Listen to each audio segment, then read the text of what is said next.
young man, had a profound fascination with the supernatural and sorcery. He spent his days rummaging through ancient libraries and antique shops in search of the secrets of old spells.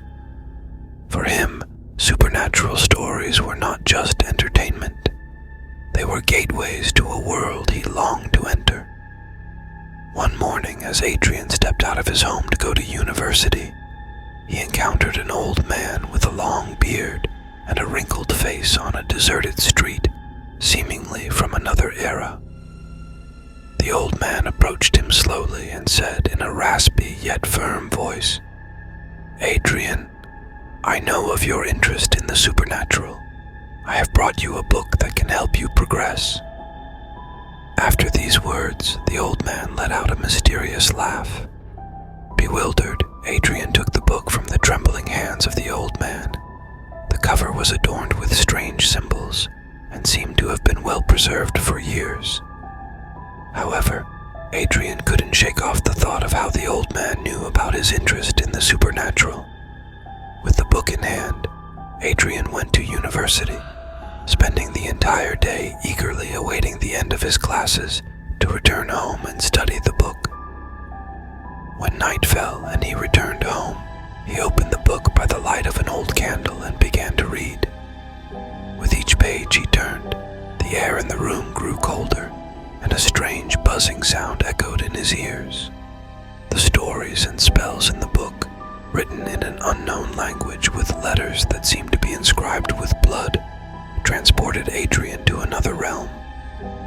He couldn't stop reading, and with each word, he felt something awakening inside him. After a few minutes of reading the book, Adrian fell into a deep sleep. In his dream, he found himself in a dark, cold forest at night. A thick fog wound between the trees, and the sound of invisible footsteps whispered among the dry leaves on the ground. Suddenly, he saw a man who looked very much like himself.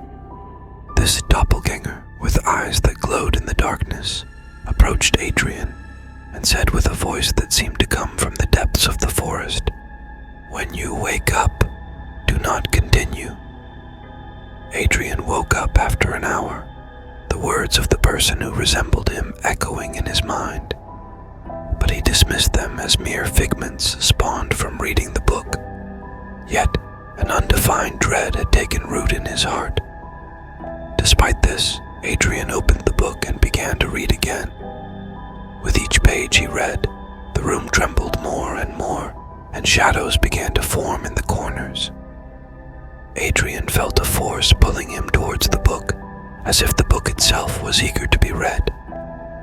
When he reached the last page, the text was written in an unknown language, and with each word he read, the murmuring sounds grew louder.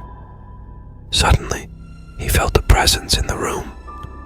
He turned around and saw a tall, dark shadow standing in a corner. The shadow slowly moved towards him, and as the dark shadow drew closer to Adrian, it was no longer just a shadow. It had a form and a terrifying appearance. With sharp teeth, 2 horns on its head, and blood-red eyes, the creature turned to Adrian and spoke with a voice that seemed to come from the depths of hell. "You have fallen into the trap that my master, the Sorcerer Ferris, has set for you." Then it laughed a deep, terrifying laugh. Adrian was petrified, his heart pounding rapidly. As he listened to the creature's words, the advice of the person in his dream echoed in his mind. He thought to himself, "I wish I hadn't continued reading. I should have heeded that person's warning." The creature, as if reading Adrian's thoughts, laughed again and said, "You, like a fool, did not pay attention to your dream and have fallen into the trap." Adrian, astonished that the creature could read his mind, asked, "What do you want from me?" The creature faced Adrian and said, "I want your body after 1 month for my master, the Sorcerer Ferris." Adrian asked in fear, "What do you mean you want my body?" The creature replied with a deadly smile, "My master's body has grown weak and can no longer continue. On a specific day next month, we will transfer his spirit into your body through a special ceremony.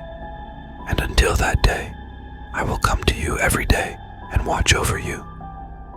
The creature spoke these words and vanished into the shadows. Adrian, now alone, searched for a way to escape this curse. He knew he had to find a way to break the spell before that special day. But how? If you enjoyed it so far, please hit the subscribe button if you liked the video. The days were passing with great difficulty for Adrian. Always a seeker of the arcane, he now found himself at the center of a very real nightmare. Fear and depression cast a heavy shadow over his soul, stealing sleep from his eyes. Every day, the same ominous creature visited him, each time with fresh tidings that only served to deepen the dread in Adrian's heart.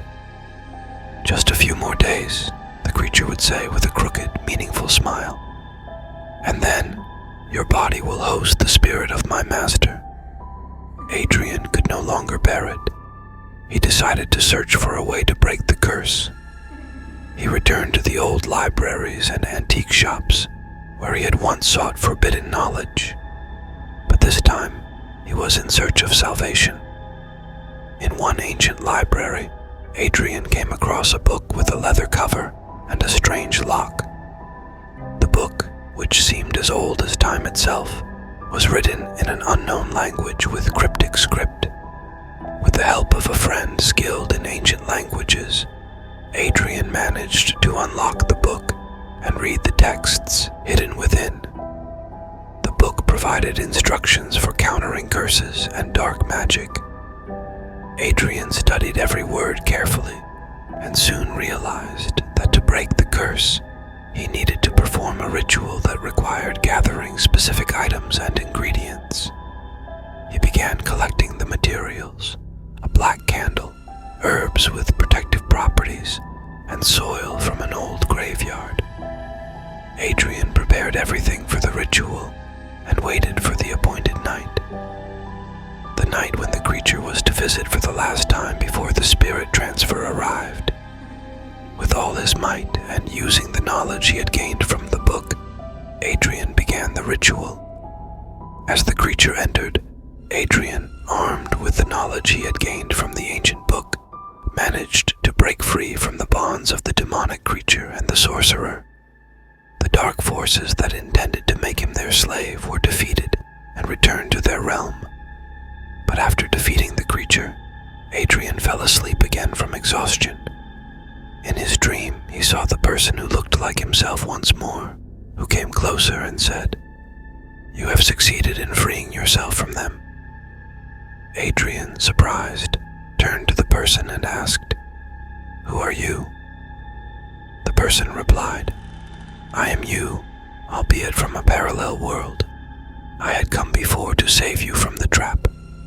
Adrian woke up and was overjoyed to have defeated the creature and to have met with his parallel world self in his dream. He was now aware that in every world, there is a version of himself fighting for salvation and freedom. With this assurance, Adrian returned to his normal life, but always ready to face any darkness with the knowledge and power he had acquired from this adventure.